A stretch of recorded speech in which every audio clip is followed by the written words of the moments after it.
Seu meu amado, bem-vindo de volta à nossa escola bíblica. Nós estamos estudando o livro do profeta Jeremias. Então pega a sua Bíblia, pega o seu caderno de estudos, ora o Senhor, pede a Ele discernimento, entendimento, conhecimento, sabedoria, pede a Ele proteção, para que nós possamos desvendar dos seus mistérios. Estamos ainda nesta primeira parte e já seguimos para o capítulo 32, quando das profecias no tempo de Zedequias. Falamos da fé no futuro, da restauração, e agora entramos numa parte bastante importante, que é o começo do fim.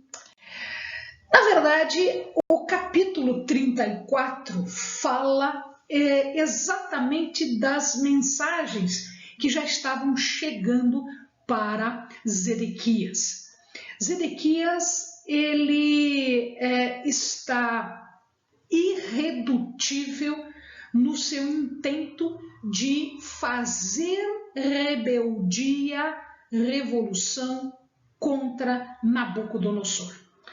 E uma coisa interessante, que de todas as profecias que nós vamos ver de Jeremias, não ficou anotado para nós nenhuma profecia entre os anos de 594 a 590. Não se sabe se elas não estiveram escritas ou se isso nas cópias posteriores acabou se perdendo. De fato, o que nós temos é que não existem essas profecias aqui. De qualquer maneira, quando Zedequias tenta se rebelar, o ataque de Nabucodonosor vem com força total. Então, Zedequias se rebela já no ano de 589 a.C., e o cerco começa já no início de 588 a.C. E Jeremias manda uma mensagem para Zedequias. Ele diz assim: assim diz o Senhor, Deus de Israel, vai e diz a Zedequias, rei de Judá, assim diz o Senhor, entregarei esta cidade nas mãos do rei de Babilônia, o qual a queimará como fogo. Tu não escaparás das mãos dele, mas certamente serás preso e entregue nas suas mãos. Teus olhos verão os filhos do rei de Babilônia, e ele te falará boca a boca, e entrarás em Babilônia. De qualquer forma, o que nós estamos vendo aqui? Jeremias fala exatamente o que acontece. O que acontece é que Zedequias será entregue para Nabucodonosor. Ele vai para a Babilônia, lá ele morre, ele não retorna para Jerusalém. Jerusalém estava sendo cercada? Sim. Toda a área estava sendo dominada por Nabucodonosor. Aqui nós vamos ver, num mapa que nós estamos apresentando aqui para os amados, nós vamos ver, aqui estava Jerusalém, nesta primeira flechinha amarela aqui, Jerusalém. Logo abaixo e a alguns quilômetros dali, existia uma grande cidade chamada Azeca. Inclusive, durante a noite, dava para se ver a iluminação das cidades. E um pouquinho mais para baixo, uma grande cidade, maior que Jerusalém, a cidade de nome Laquis. Todas as outras cidades não existiam mais, elas tinham sido tomadas por Nabucodonosor. Inclusive, nós encontramos um artefato arqueológico que um dos soldados diz que está olhando para as cidades e ele não está vendo mais sinais de fogo, ou seja, não dá mais para ver as cidades. As cidades já haviam sido tomadas. Então, nesta época, nós temos ainda Azeca, Laques e Jerusalém como cidades que estavam sendo mantidas sem a destruição. Logo em seguida, todas elas seriam desaparecidas, seriam tomadas por Nabucodonosor. Zedequias, então, ele fez com que os escravos, conversando com Jeremias, então ele propôs aos donos, aos proprietários de escravos, que jurassem que soltariam os escravos que eram judeus. Lembrem-se, a escravidão era uma atitude, uma ação proibida se as pessoas não tivessem cuidado com os escravos. Os escravos que eram hebreus só poderiam ser mantidos por 6, 7 anos. No 7º ano, eles deveriam ser liberados. Isto não estava acontecendo.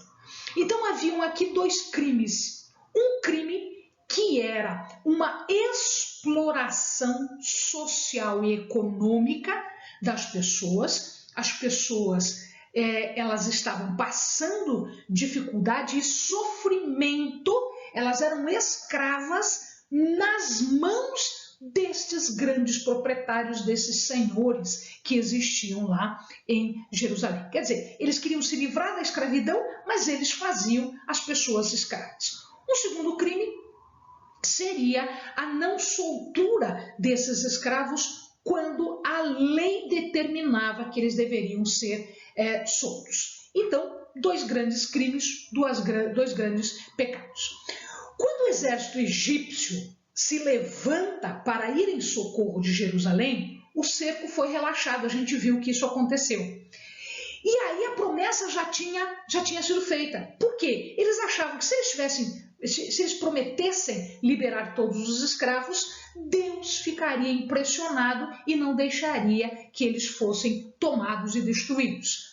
Assim que o exército egípcio veio socorrer, eles revogam as suas promessas. Então, além deles desprezarem as leis da aliança, as leis que estavam colocadas ali de não exploração das pessoas, de não exploração de irmãos deles que eram hebreus, eles ainda profanam o nome de Deus porque eles juraram em nome de Deus que iriam libertar os escravos. Só que este cerco foi relaxado por um tempo. Na verdade, já volta o cerco porque o exército egípcio nem chega a lutar com o babilônico. Eles fogem exatamente porque o poderio do exército babilônico era muito maior. Ou seja, eles foram desbaratados assim, sem maiores problemas. Tá? Então, a conclusão disso é que, como eles estavam fazendo um crime, mais de um crime, o Senhor disse que eles seriam jogados sem nenhum cuidado com sepultamento. Eles teriam um destino que para eles era um destino horrível, era um destino condenável. Isto só era aplicado, nós vimos no vídeo anterior, que os criminosos, os grandes criminosos de crimes gravíssimos, eram jogados sem enterro no vale do Inom. E, na verdade, Deus disse o seguinte: é isso que vai acontecer com vocês, porque vocês estão pecando, reiteradamente, uma vez atrás da outra, vocês estão pecando. Então, o que vai acontecer com vocês é que, ao serem mortos, vocês não terão nenhum tipo de funeral, nenhum tipo de cerimônia, vocês serão jogados como criminosos. As aves, os bichos, os animais vão comer as suas carnes. No final do reinado de Jeoaquim, 599, 597 mais ou menos, Jeremias recebe uma profecia. Os caldeus e os arameus já estavam entrando na terra e já estavam saqueando a terra de Judá, algumas cidades. Então isso antes desta profecia anterior sobre Zedequias. Aqui é no tempo de Jeoaquim. Portanto, nós já vimos que não há uma ordem cronológica no livro, ele vai e volta. O capítulo 35 fala de um grupo chamado Recabitas. Recabitas recebem esse nome porque o fundador desse grupo se chamava Jonadab ou Jonadab ben Recabe. Então esse ben Recabe, Recabitas, foi quem criou o grupo, foi quem fundou este grupo religioso. O Jonadab, ele participou da destruição da família de Acabe. Então, quando Jeú destruiu, quando matou os descendentes, Acabe e os seus descendentes, em 840 a.C., uma das pessoas que fazia parte desse grupo era realmente Jonadab ben Recabe. E ele participou também do massacre dos sacerdotes de Baal. Eles prenderam os sacerdotes de Baal e exterminaram os sacerdotes de Baal. Inclusive os que tentaram fugir foram perseguidos e foram mortos. Eles eram queneus, seminômades, e eles moravam, eram nômades numa parte do tempo, e de tempos em tempos eles paravam, armavam as suas tendas e ficavam num determinado local, sempre em áreas desérticas. E de vez em quando eles se moviam de novo. Então eles eram seminômades. Eles estavam pastoreando perto de Ramate, que ficava no norte, no Reino do Norte. E quando ocorreu o cativeiro de Israel, em 722, eles voltaram para o sul, eles foram para as montanhas de Judá, fazendo as suas tendas lá nas montanhas de Judá. Jeremias, então, recebe uma ordem de Deus para que vá atrás desses recabitas lá no seu acampamento e que traga esses recabitas para a cidade de Jerusalém, mais especificamente no pátio interno do templo, e fizesse-os passar por uma prova.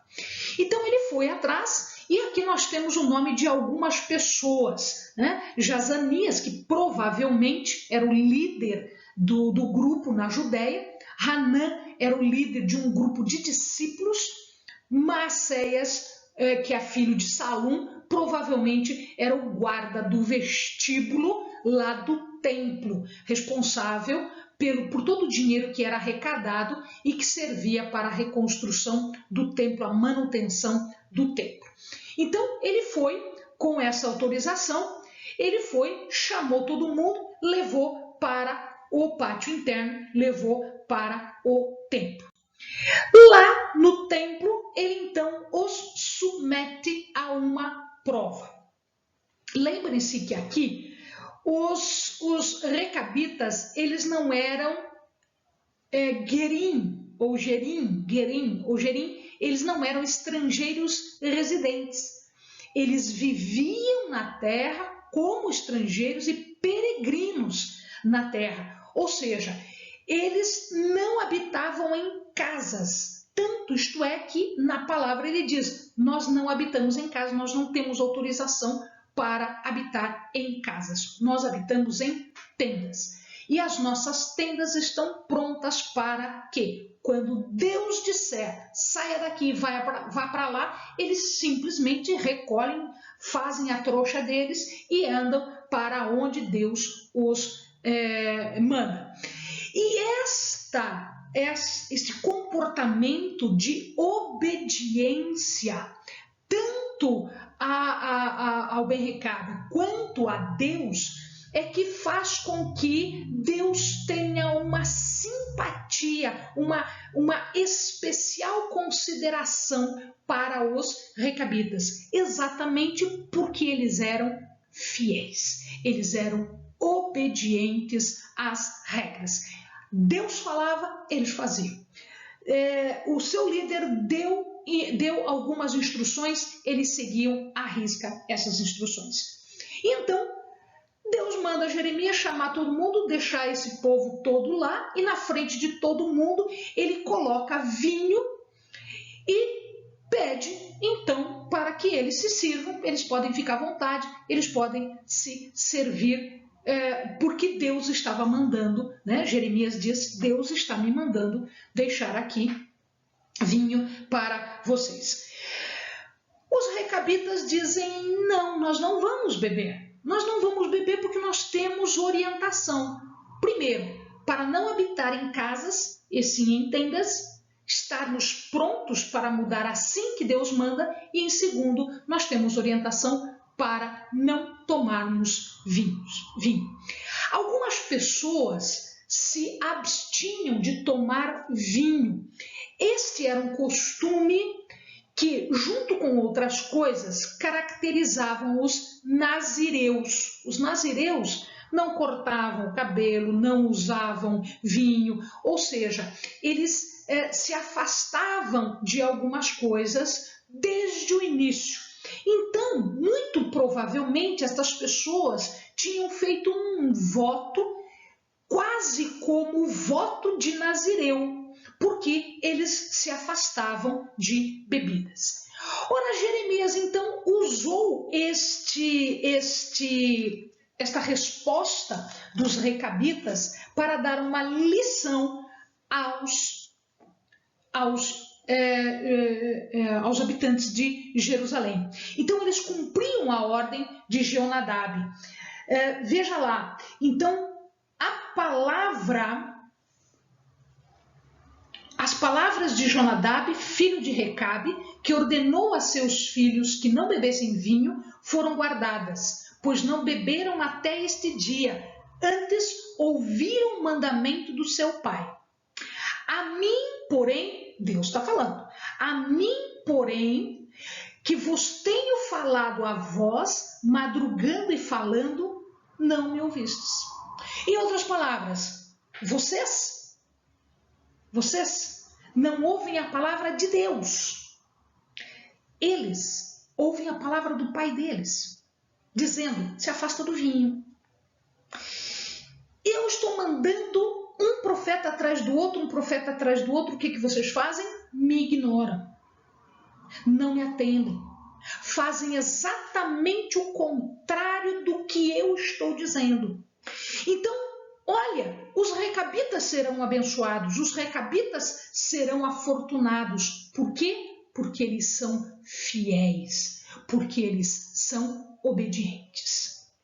E vocês? Vocês serão amaldiçoados, vocês terão a recompensa da rebeldia, a recompensa da desobediência.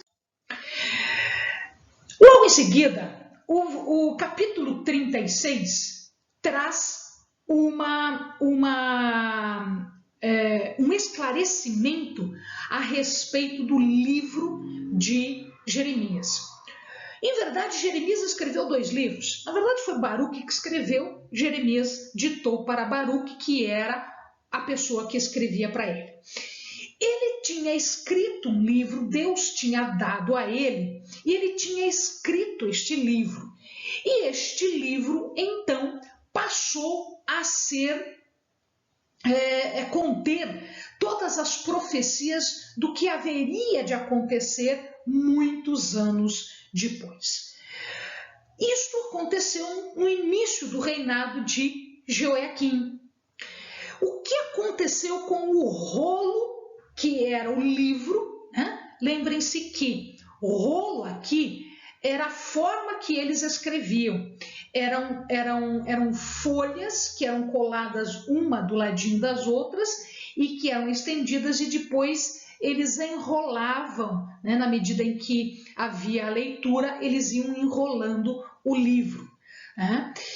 Essa profecia foi dada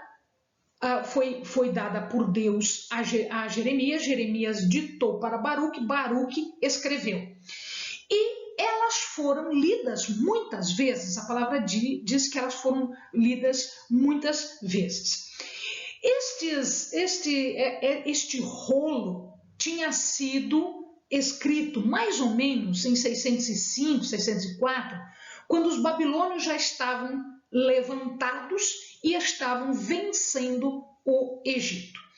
Baruque então foi levado diante dos príncipes, dos governantes, das pessoas importantes do reino, né? E ele lê isto diante destas pessoas, né? Alguns como Elisama, Enatã, Geudi. Então, este Baruque, filho de Nerias, irmão de Seraías, que era camareiro do rei Zedequias, iria ser mais para frente, né? Quando o rei Zedequias subisse ao poder, Seraías, o seu irmão, iria ser camareiro do rei Zedequias. Então ele leu na frente de Elisama, Enatã e Geudi. E eles ficaram absolutamente preocupados. Eles acharam um absurdo aquilo tudo e eles disseram, não, o rei tem que saber disso, porque nós estamos fazendo coisas erradas. A mesma coisa que tinha acontecido com Josias, quando o livro da lei havia sido encontrado. Quando esse livro foi encontrado, ele foi lido na presença de Josias, Josias rasgou as suas vestes, se emendou, proclamou jejum, ele fez o que ele pôde para consertar aquilo que estava errado. Isso não aconteceu aqui. Quando eles ouviram isso, eles disseram, não, vamos ter que ler para o rei. E aí, assim foi feito. Geudi foi à presença do rei e lia o livro para o rei Jonadab. Ele tinha um canivetinho, ele tinha tipo uma faquinha. Esta faquinha era a mesma faca que era utilizada para apontar as hastes de bambu que era usado como caneta para escrever. Então, por isso que eles chamam de canivete ou faca dos escribas, né? E ele estava com uma faquinha dessa na mão. À medida que Geudi lia, quando ele terminava de ler uma parte, o rei pegava o canivete, cortava aquela parte que foi lida e jogava no fogo. Ele queimou, assim, ele não mandou queimar. A palavra diz que ele queimou todo o livro que Jeremias escreveu, né? Esse comportamento foi um comportamento que selou o destino de Jeoiaquim. Ele estava sendo atrevido, ele estava sendo desafiador, ele estava sendo rebelde, ele não fez como Josias, seu pai, fez. Ele fez como ele achou que tinha que ser feito. Orgulhoso e arrogante, atrevido, ele simplesmente cortou a palavra de Deus e queimou a palavra de Deus. Jeremias, nesta época, estava preso na gruta, que ficou conhecida como Gruta de Jeremias, e Baruque estava repassando essas mensagens todas. Nem Baruque, nem Jeremias sofreram qualquer coisa contrária, assim como Urias tinha sofrido. A gente já contou a história de que Urias foi retirado lá do Egito, onde ele fugiu. Ele foi trazido e foi morto e foi jogado a céu aberto. Então Deus protege Jeremias porque ele ainda tinha que falar muitíssima coisa. Protegeu Jeremias e Baruque. Entretanto, a palavra estava selada. Assim como Joaquim cortou a palavra de Deus, ele seria cortado. Assim como ele queimou a palavra de Deus, ele seria queimado. O seu trono a sua descendência seria cortada e seria queimada. Joaquim foi morto, perdeu o trono e nenhum da sua descendência continuou, porque a sua descendência foi cortada e foi jogada no fogo por conta do seu desafio, do seu atrevimento, da sua rebelião, do seu pecado. Amém, amados? Bons estudos.